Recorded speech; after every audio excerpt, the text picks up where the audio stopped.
JOANN's may be gone, but this bankruptcy case is far from over.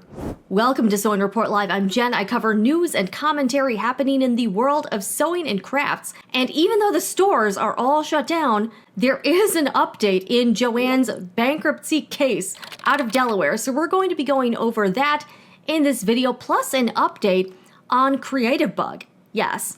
So if you are new here, just keep in mind, this is a commentary channel, so I talk a lot.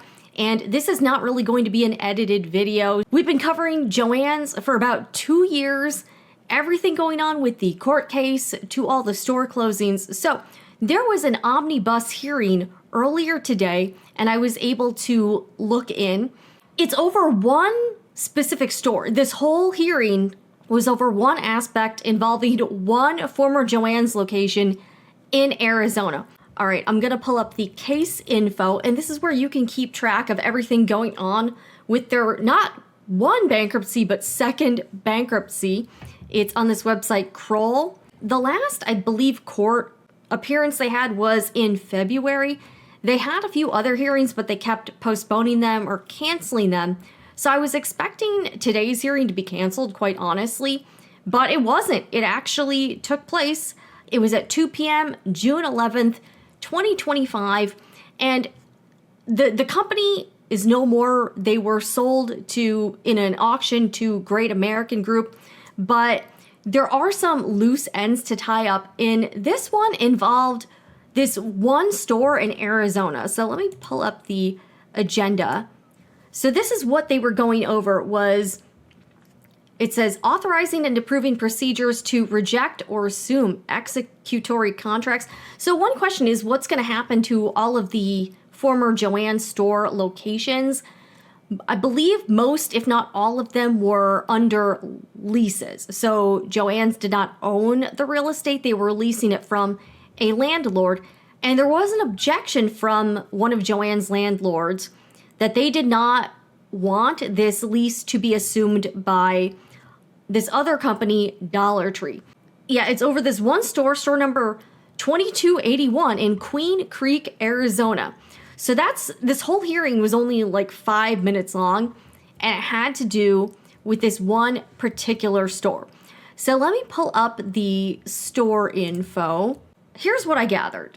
This JOANN's location closed, and JOANN's wanted to, well, actually, you'll see it's between three businesses. The former JOANN's location, located at 21238 South Ellsworth Leap Road in Queen Creek, Arizona. You'll see in this shopping center, there's also a Dollar Tree right over here. And then there is, where's the Trader Joe's? Oh, there's a Trader Joe's. So this whole snafu was over this one store, and it also involved Trader Joe's and the Dollar Tree. And you're probably like, what the heck does that mean? Dollar Tree wanted to assume and relocate into the former JOANN's location, and the landlord objected to this because apparently they have something in their Trader Joe's lease called noxious use provision. And I was like, okay, what's that? So noxious use provision typically prohibits activities on a property that could be harmful or offensive to individuals and the public.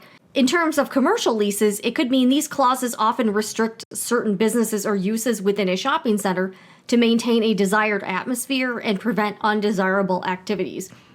And from everything that went down during this court hearing, I guess the landlord's lease with Trader Joe's stipulates that the landlord can't have a dollar store type business in the same shopping center.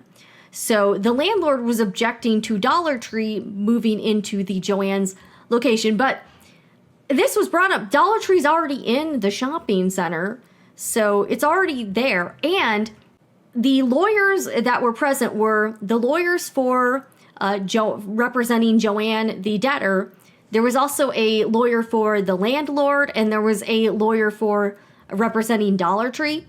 And they pointed out some case precedents with like Bed Bath & Beyond or something. The Dollar Tree lease and the JOANN's leases were both pre-existing to the Trader Joe's lease. So Trader Joe's was a newer business in the shopping center compared to JOANN and Dollar Tree. So the bankruptcy court judge overruled the landlord's objection to this happening, so it's going to go ahead. So in this shopping center in Queen Creek, Arizona, the Dollar Tree is going to be allowed to assume the lease of the former JOANN store, despite the landlord's objection because of their agreement with Trader Joe's. And I have noticed with Trader Joe's. Trader Joe's does seem to want to locate their stores in, I would say, more like upscale areas with more upscale shopping centers. They, I guess, don't really like being in the same shopping center as stores like that. But because Trader Joe's lease came after the JOANN's lease and came after the Dollar Tree lease, they were citing case precedents, and that's going to be allowed to happen. So after the hearing, here I'll show you this. So this was the original case, original filing about how so it says the landlord seeks to prohibit Dollar Tree's assumption of the JOANN lease on the following basis. 1, assignment to Dollar Tree would violate an operation and easement agreement that applies to the shopping center. 2, assignment to Dollar Tree would violate a provision in the lease between the landlord and Trader Joe's, an unrelated third-party tenant also located within the shopping center that was entered into after the JOANN lease. And 3, the proposed order granting the assumption and assignment would impermissibly relieve Dollar Tree of certain obligations under the JOANN lease. The objection is a thinly veiled pretextual attempt to prevent a valid assignment that maximizes the value of the JOANN lease. The objection should be overruled given that 1, Dollar Tree is aware of and will comply with the OEA. The Trader Joe's restriction should not prevent assignment for the number of reasons detailed herein. And 3, if the debtors and Dollar Tree prevail on the foregoing issues, they will work with the landlord to submit a proposed order that addresses its remaining issues. So yeah, these were all their arguments. This whole court hearing was literally held over this one issue with one former store location. And after the hearing, there was a new filing that the landlord withdrew its objection to this lease assumption. So Dollar Tree will be allowed to assume the lease of the former JOANN store. And the lawyer for Dollar Tree was saying that their lease was going to be up, so that's why they wanted to assume the JOANN's lease. But yeah, the landlord did have an issue with it, but the judge ruled that, hey, that should be allowed, so it's going to be allowed. So I thought that was kind of a funny thing. I was like, okay, all of this over one store. So it's this particular store now says permanently closed, and it's, I guess, going to be a Dollar Tree soon. And a quick break for some self-promotion. If you are looking for some alternatives now that JOANN's is no longer with us, you can check out my Etsy shop, sewingreport.etsy.com, where you can find a curated selection of fabric and sewing supplies, everything from quilting cotton to knit fabric to rayon, and a wide assortment of notions. I'm getting in new items quite frequently. I do ship within the United States, and I offer free shipping of orders of $35 or more, and you'll find some frequent promotions. Follow the shop and you'll be notified about anything new. All right, there's one other thing I want to get to, and a lot of you are wondering what's going to happen to Creativebug, which was a part of JOANN. It was like a digital property, and now we know. So Creativebug, it has been acquired by Golden Peak Media. So they put out the announcement. So yeah, they're now part of this media empire that involves Artists Network, Interweave Quilting Daily, Sew Daily, and Southwest Art. So here is the announcement. Golden Peak Media, one of the largest media and education companies serving art and craft enthusiasts in the United States, has acquired Creativebug, an online learning platform previously owned by JOANN Fabric and Craft Stores. The acquisition brings 2 high-quality content providers in the arts and crafts space together with the united mission of spreading the joy of creating and building community. The synergy between Creativebug and Golden Peak Media's content, consumers, and communities made this acquisition a very natural fit. The alignment will allow even more enthusiasts to be inspired throughout their entire creative journey, with continued support for lifelong learning, stated David Sabai, Chief Executive Officer at Golden Peak Media.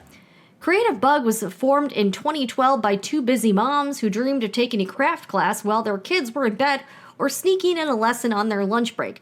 This vision became what Creativebug is today, a subscription-based platform that is open 24/7, featuring 1,000 plus online sewing, art, craft, and needle art classes tailor-made for the diverse community of makers.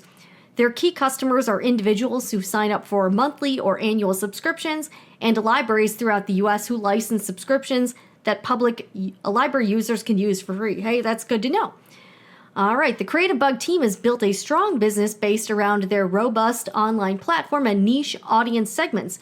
I have been impressed with the talent and creativity of the team, and we are all enthusiastic to continue to serve and support these communities and audiences without interruption. Creativebug will maintain its headquarters in Berkeley, California, with Leanna Alday as the general manager. All right. We are over the moon to have found a new home that shares our passion for making. Golden Peak's involvement in the craft community and commitment to high-quality media is clear in everything they do, and we are thrilled to join the portfolio as their newest digital brand. So not sure if there's going to be any changes to Creativebug, but they have been acquired, so Creativebug is not going away. I forgot. I guess I'm like a Creativebug affiliate, but I totally forgot. And I don't really plug this particular company because, one, I don't really use it, so I don't really like promoting stuff that I haven't used. And two, I generally I've been staying away from anything subscription based. Y'all know my feelings on subscription based anything, and I'm a little bit wary to promote or endorse anything like that.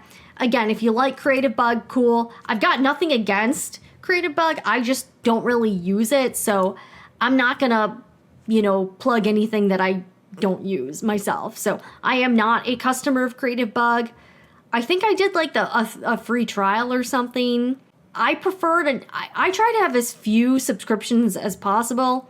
And, I'm just not, I get a lot of companies approaching me to promote subscription stuff, and I'm just not super comfortable with doing that.